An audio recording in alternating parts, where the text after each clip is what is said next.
In this game, winners win, and I only back winners. Trainer Kenny McPeak is a proven winner, and his horses are in my portfolio. And now they can be in yours too. McPeak's champion horses and Derby hopefuls are now featured on Morning Line. With Morning Line, I don't just watch the race. I own the moment. I invest in champions. This is my edge. Buy, sell, trade, anytime. Morning Line, own the game.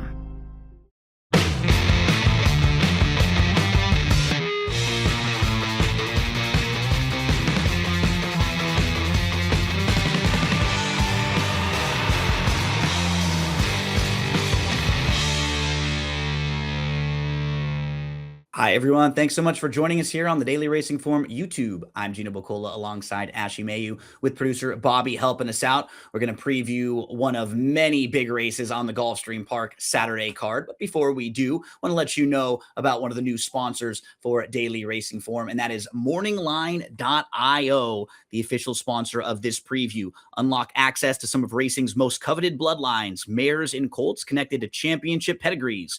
Morning Line is a private SEC regulated marketplace where approved participants can trade licensed interest in elite racehorses. No ongoing costs. Build your stable only at morningline.io.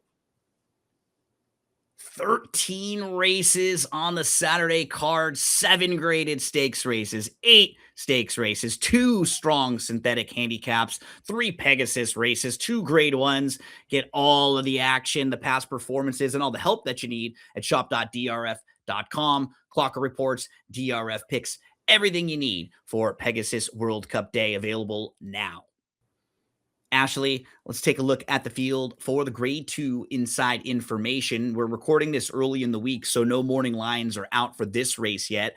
I mean, on paper, it's a pretty wide open group. I didn't think there was any 1 or 2 real standouts. Horses who I feel like will take some money. Jody's Pride was very good in this race last year and is a grade 2 winner.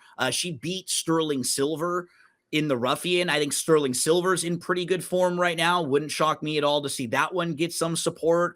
Indy Bay is a graded stakes winner. Another one who could take some action. Beyond Belief put up a very big 91 buyer speed figure in comparison to this group last time out. So, I mean, those will be horses that take a little bit of money, but I feel like it's going to be kind of spread out in here.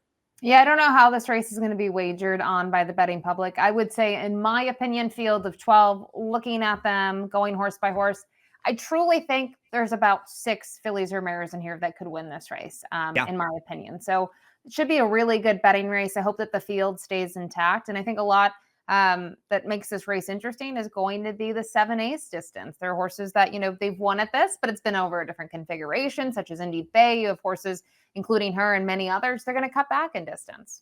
Let's see what Timeform US thinks as far as the pace projector. They have Grand Job up front. That's no surprise, Ashley. She's really quick. You can see a lot of 1s in her past performance running lines. And just her last 2 races, I mean, she can stretch the speed out, go longer, and maybe ration that speed out. Last time she went really quick. She went like 21-2 and just went a little too fast early on in her first start off an 8-month break. But she does seem like she's one of the quicker in here. Yeah, she's certainly one of the quicker. I think it's a little interesting. I know she's not necessarily making the lead, but I don't know. Is One Magic Filly going to be that far back? I don't think that's the case. I think she's going to be pretty close to it, and keep on going through these horses in here. I think actually the pace, it's not projected. I would say that the pace could be fast in here. And there's a lot of horses who could be not far behind Grand Job, putting pressure on Grand Job, making her like work hard for that lead. You have the top 5 coming back from the Rampart, which always makes races difficult when you have so many horses coming back out of a similar race. Let's meet the field for the grade 2 inside information. 7 furlongs the trip, $225,000 the purse. We start out with Indy Bay.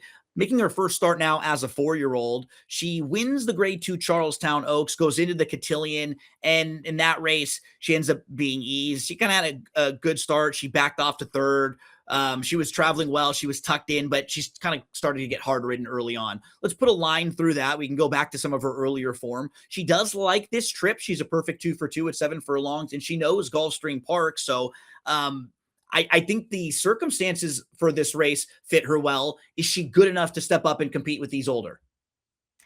We'll find out. That's going to be the question for several in here. I think, as you mentioned, this race in terms of the distance, it being at Gulfstream, all of those factors, I think it's a great spot for her. And I think, the barn in terms of Staffy Joseph Jr., he does some really good work off this sort of a freshening, putting horses on the shelf and then returning to the races.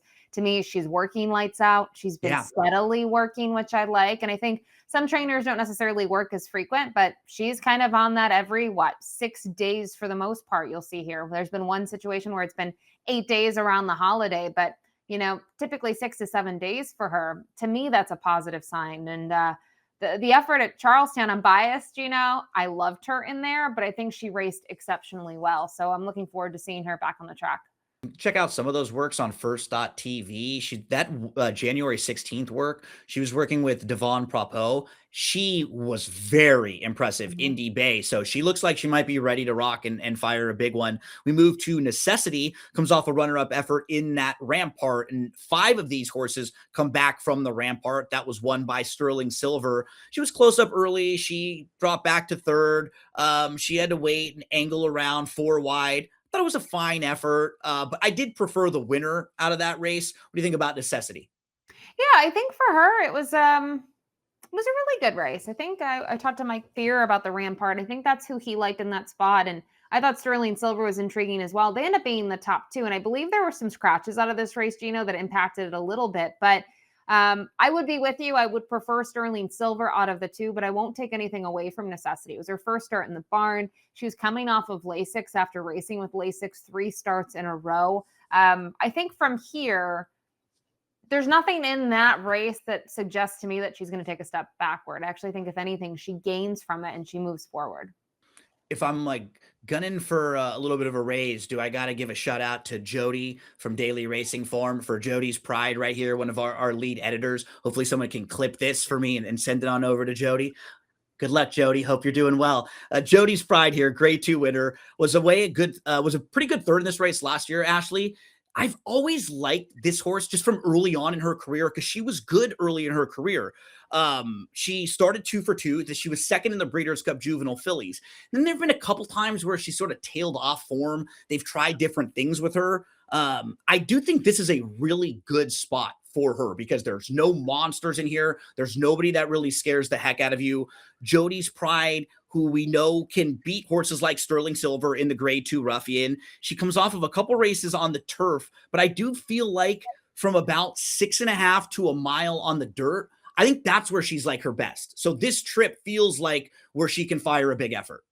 And I'll tell you that even that turf race, I know this is a dirt race. The turf race at Kentucky Downs is sneaky good when you look at who beat her. AG Bullet simply in front, who, just sold for a pretty penny as a broodmare and made 2.8 million, on the track. What do you do with her last race? I think it was just going too far on the grass, 2 turns. So I really like her getting back onto the dirt. You look at the race that she's had at Gulfstream. It was in this race just last year. I thought she ran really well in there to come up a neck short, but you sort of touched upon it. I don't know how consistent she is. She'll fire like a huge effort, Gino.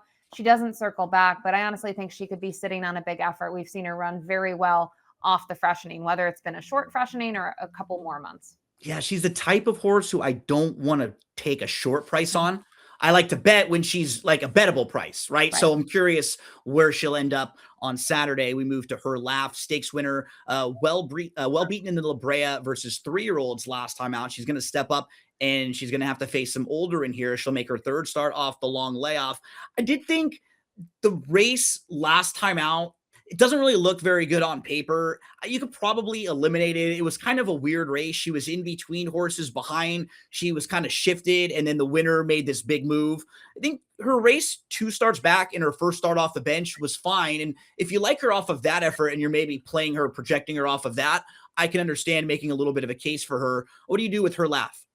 I don't know. The La Brea, I don't want to give her a ton of a pass on. You mentioned it's maybe not as bad as it looks, but the pace kind of fell apart, and her former stablemate, Simply Joking, chased throughout and managed to stay on for 3rd in there. So I don't know what to do with her off of that effort. I think when you look at her, first start off the long layoff for the New Connections, she ran fine. at Churchill. But I don't necessarily love her last out effort. I do like her, though, getting back now to the East Coast and trying to regroup here. But for me, I'm just going to take a step back and see what she does on Saturday and then decide if I want to use her going forward. Claret Beret had these back-to-back monster efforts right when she came into the Saffie Joseph Jr. barn back in May and June. She wins a race by 19 lengths. She comes back. She's a really good second in the Grade 2 Chicago behind Vava, a legitimate top of the division filly and mare sprinter. And then she just is pretty disappointing in her next couple starts. She's only 5-2 in the Ballerina. She has a little bit of trouble early on, but she's eased. Then she comes back as a favorite in the Princess Rooney. Doesn't really fire a whole lot there. After a couple months off, she shows back up in the Rampart. She was third behind Sterling Silver and Necessity. I mean, if she can get back to those races she was running a few months ago, 6-8 months ago, those are really good races, Ashley. Those would stack up really well in here. But is she in that kind of form right now? And I also wonder, I hate to say it, is there a Lasix argument here? Absolutely. A little bit. I know in the Chicago, she runs very well and gets that career best buyer, but it's her first start, without Lasix ever as you go down the page and look at her past performances. And, I wonder if there's been an impact of that. She's had a little time off in between, say June and August and September and December. At least she showed a little bit more last time out in the Rampart. Again, though, she has to face Necessity, Sterling Silver. I think I'd have to take both of them over here. I do like her cutting back, though, from the mile. I think, for her, maybe that really helps her, where the others, they're going to have to see if they can do the same thing with less real estate to work with. But I don't know. She's a tough read for me in here. So another one that I think I have to wait and see, because at her best, she could be a huge factor. But what version's going to show up? Up next, it's Beyond Belief. I think she might be one of the real wild cards in this race, because she's got enough speed to make life really difficult for Grand Job and make this race very quick early on. But she can also sit off the pace a little bit. And so what they choose to do early here could be how this race really unfolds late. She comes off of a monster effort. I mean, she wins this race by 9 lengths. She earns a big 91 buyer speed figure. It's hard to gauge because none of the 5 horses behind her have come back to race yet. So we can't really get a feel for how good or how strong that race quite was. She's going to go third start of the form cycle. What do you think about Beyond Belief in here? Well, let's take a look at the last out effort, Gino.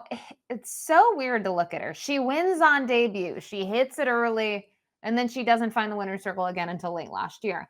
That's a tough read for me. And now, obviously, this isn't a stakes race or anything like that, but she shaves nearly, I shouldn't say nearly, she shaves over a second in comparison to her previous race where she won, right? And she wins like that. What was behind her? No one's come back to race next out. Obviously, I don't think they're the toughest of horses in general as I look at them and kind of look at their past performances, but she was really quick. You mentioned she could be a little bit of a thorn in the side of a horse such as Grand Job, and I don't know what you do with her. I think you have to respect the way that she did it so effortlessly last time out, but don't you also kind of wonder, like, where did that effort come from? Yes, absolutely. Because on speed figures, it's an outlier, right? And it's much faster than what she was running. Now, we see horses lightly race like this. They can jump up and improve all the time, but she's the type where you kind of want to see the next 2 efforts in a row. And is she closer to what she was doing for the bulk of her career, or now has she leveled up? And is she now more a type of horse who's going to be running things in like the 80s to 90s?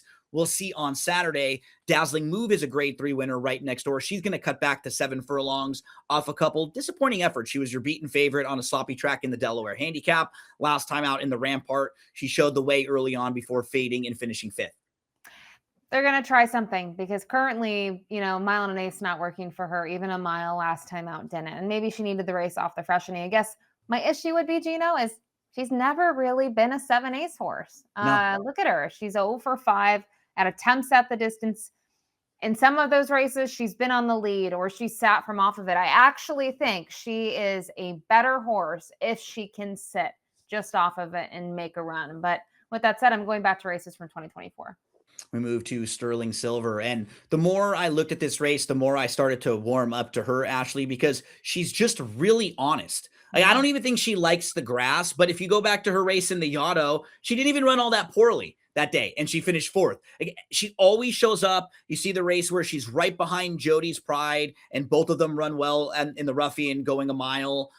That's pretty similar to this type of race. She has, win over 4 of the rivals in this race last time out in the Rampart. You see she's like right there with Patricia Ann. So I think if you're comparing her to the rest of the field, she stacks up really well from a class standpoint. I think the trip is fine for her. And I feel like she'll get a pretty solid setup. Like she showed us last time out. On paper, it looks like she's a little slower, but I don't think she's really slow. I think she can kind of sit mid-pack, can sit a couple lengths off, and can finish. So I think it's just a really solid spot for her here. Yeah, I think this is great. I love that they had the kind of the local prep first start in the barn, in the Rampart. She's able to win it. We showed that replay earlier when we were talking about necessity. Thought it was a huge effort. I think looking at her, even when she hasn't been against New York breds, she has been really productive in multiple graded stakes place. You talked about finishing second behind Jody's Pride in the Ruffian. Look at her even in performances where, she wasn't firing her best of races. Vava, Alva Star, Spirit Win, she still wasn't embarrassed, Gino. I mean, she's losing some of those races by 3.5 lengths. So I really respect her. I kind of love a racehorse like this, that she's doing her thing at the age of now going to be her first start as a 7-year-old. But to be in the money 25 of 36 isn't easy. And I just think she's a little bit handier than we may think that she is. And I think she's going to get the right setup in here. Up next, it's Patricia Ann, who's going to come into the D'Angelo barn for the first time. She has actually outfinished Sterling Silver in the past. Back in September, she actually raced against her. That was in the Gallant Bloom when she was second. Sterling Silver was third behind Our Disaster. Look at some of the recent form. Was behind a horse named Weigh the Risks a couple different times. Weigh the Risks won 5 of the last 6, twice with 100+ buyer speed figures. So Patricia Ann is an interesting horse to me because I don't necessarily love her on the win end. I'm curious if she gets a bit of a wide trip from out there. I don't think she's quite as good at Sterling Silver, even though she has outfinished her previously. But she's not a horse who's completely outmatched by this group. I can absolutely see her being an underneath type horse. How do you feel about Patricia Ann? I would say if you're looking at her, you probably have the right thought process of using her underneath. I'm just not convinced she really wants to pass horses. I mean, she just sort of chases in vain. And don't get me wrong, she's game, but she's only hanging around for those minor shares. And you talk about the Gallant Bloom in New York back in September and how she beat Sterling Silver.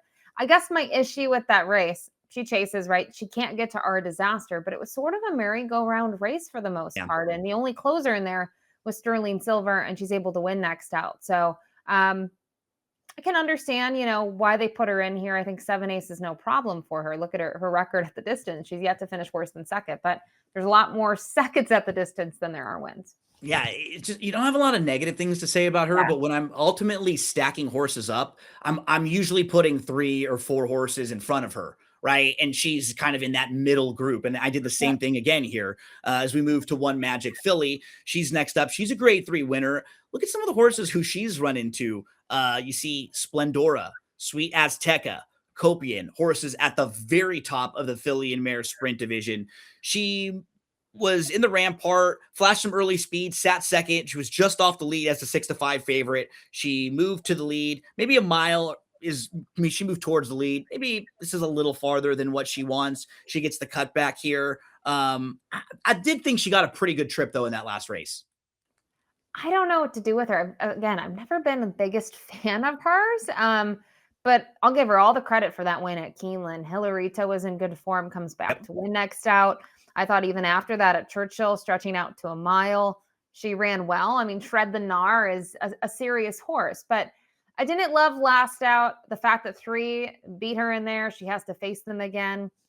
Don't love that. I just am really more intrigued probably by her if she's a good price, right? And I know that sort of people would say, well, if you don't really like her, it's just that I don't trust her to win. Does she get a ticket in here at the exotics? And if she's a good price, I'd want to use her on my tickets in some capacity. But I've always had a tough call kind of deciding what to do with her.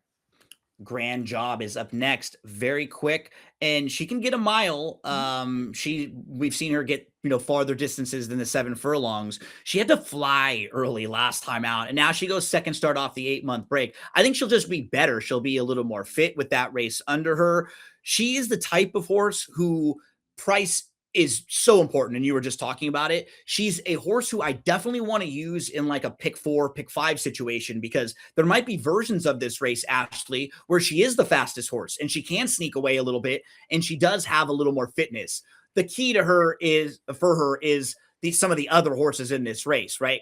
Does she have to face, company from beyond belief? As a horse like Dazzling Move going to be putting some pressure on her? Does a horse like Indy Bay maybe from the inside try to hold some position or sit pretty close? There are enough of these horses that are classy that can sit close to put some pressure on her. But I do think there are some versions or some simulations of this race where she could clear the field. And if she's a fair enough price, I want to have her in the mix. Yeah, and I think the tough thing for me, as I mentioned, I'm not the biggest fan of Dazzling Move, but I do think, the cutback could help her. Maybe she gets a piece in here. But, Dazzling Move beat Grand Job. And I know it's a different sort of circumstances, right? It's a mile and a 16th. If the price is short on her, I would have loved to see her against stakes competition once at a 6.5 or 7 furlong distance to better assess her. If she catches a flyer in here and she's gone, it could be over with, but I think she could be too short. Verity rounds things out. Grade 2 winner at 7 furlongs in the slop, won the Beaumont back in April at Keeneland. Most recently comes off of a second place finish, was behind Pistol, sat fourth, was just outside, couldn't close with that big long shot in that race. Sometimes that it sticks with me because Pistol was 53-1 in there and was closing, and Verity just kind of couldn't go on with them. May have a tough trip from out wide. Still a lightly raced horse that when you look at the overall body of work hasn't done a whole heck of a lot wrong. No, she hasn't. And I feel like Owen Hardy, I don't know, the last 6 months have been really good for the barn when I, turn into wherever they're racing, whether it's down south, whether it's Turfway Park. And I don't want to sleep on her. Even her 8 bells is not horrible. I know she really wasn't going to get to anyone in there, but I think she gained something out of that race. They put her to the shelf after that. With a 4-year-old filly like this, if she takes a big step forward here, she could get a piece. Yeah, and that last start was her first start since May. So while I was kind of poking some holes there because she wasn't able to close with that big long shot, she just may have been a little short. She may have needed that race and she could have a little more punch here.